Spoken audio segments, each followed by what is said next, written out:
Okay, we are finally at this point. We're with bowstave 633 on its journey to become a traditional English longbow.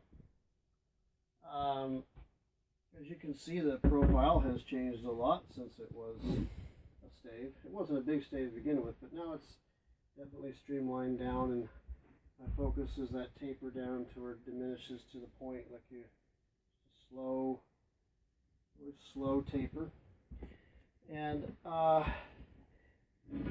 there's a bit of a roll in this, but it folds back down so it doesn't affect it. I've worked with these a lot where I can sight in my points, so it looks pretty good. And I'm at a time where I'm looking at my material, decide what can I keep, what I can get away with, and not take away too much from one or the other, so that I lose my center line on this. So this is kind of a fragile point too. So as we're working on this handle area, we want to keep it where we have a good grip, but this is also going to have leather wrapped around it. So we want it to be, where it's not a great big glob down. You want something that's reasonable for the hand to fit. So the whole bow, the riser on down is going to be primarily focused on that. And as I mentioned, this is a sensitive point in it. I'm actually getting a little bit of bend in that, not a lot. So where it's actually beginning to flex. And that is just enough to tell me that I'm down to my tools here, the fine side of the rasps, and this has got different teeth depths. And this guy right here, which we use a lot. This little metal scraper here, little piece of aircraft aluminum. I have a sharp edge on it that I just use for scraping. Where's the mount? I've got to find it so it's still good. But here I just work my way up the limb here, just kind of taking little strikes off. And you're probably thinking, well, what are those knots going to do in there? Nothing. This is the beauty of working with you. I have bows where knots are in places where you would think that they could not be. So anyway, it's something you just don't really. Yes, it's a concern is there. Maybe if it's too big, I might fill it with some epoxy. But all in all, I've never really had any issues with them breaking because of the knot. I've had it break on the back of the bow with the air, had nothing to do with the knot. Now, if it's hickory or oak, that's a different story entirely, because the heartwood in oak or in ash or in hickory it's not very flexible. That's one of the beautiful things about you.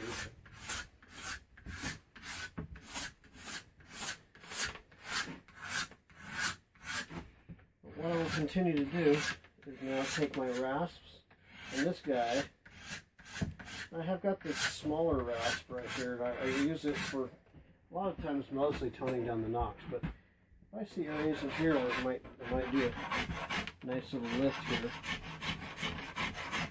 maybe feather an edge. Use all your tools that give you the best options. But something you can see on this bow, on this stave here, is I'm watching that sap line. You can see how beautiful that sap line is right there. It's virtually almost a perfect sap line. And it's right at that quarter. And that's really where you want it. I can deal with a 3/8. Isn't too bad depending upon the weight of the bow. But this bow is going to be drawn, I believe, about 30 inches. So, and that's a whopper of a draw. So, I have to take into account this is a 72, physically almost 73-inch bow, and how much limb movement is going to be required in 30-inch draw. So in a 72-inch space, I have to take from the center point out and calculate how much it's going to bend. And we'll see that soon here in the tiller rack, in the tiller post. But this is where you have to just be very, very discerning about where you remove your material. And as I've always mentioned, the culprit is going to be right here off the riser. We want that to begin flexibility as quickly as possible. We don't want to delay in that too much because you lose limb action. You want the greatest percentage possible of limb movement in your bow. Especially if someone's going to do a 30-inch draw and it's a 55-pound bow. Not only do you have a great distance that you're covering, but it's actually, 55 pounds is actually a pretty reasonable weight to expect from a bow. I mean, they have 100-pound bows and so on, but this is destined to be a 55-pound bow. Probably give or take a pound or two, but right at 55 is the goal. You should be able to get it, especially with the current material available. And this, as I mentioned, the reason I'm saying any of this is it's something you really have to think about when you're at this point.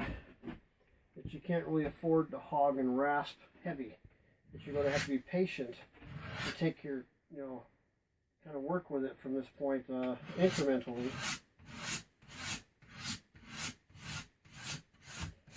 Now I'm at this point now I'm going to do a lot of like a floor tiller. So when I take this down, what looks to me like I've removed a common amount of mass in as much of a taper as possible. I'll check it constantly. Let's see. It's already changing. Compare this side. So, anyhow, this is the back and forth thing. And the most rasping I'll do is with this guy on the fine side. I'll scuff a little bit, and I'll come back with my scraper. There's a spot that's being stubborn. Anyhow, I'm not far from putting this guy in a tiller post. I would say most likely on the next video I will be putting in a tiller post and checking limb movement. So you saw at this point, this is what is done in typical at this stage. Creating that streamlining. We are streamlining this bow to have the amount of material mass necessary to bend to accommodate 30 inches of limb movement on a draw like that. So hopefully, the next video we're not far from that. See you around.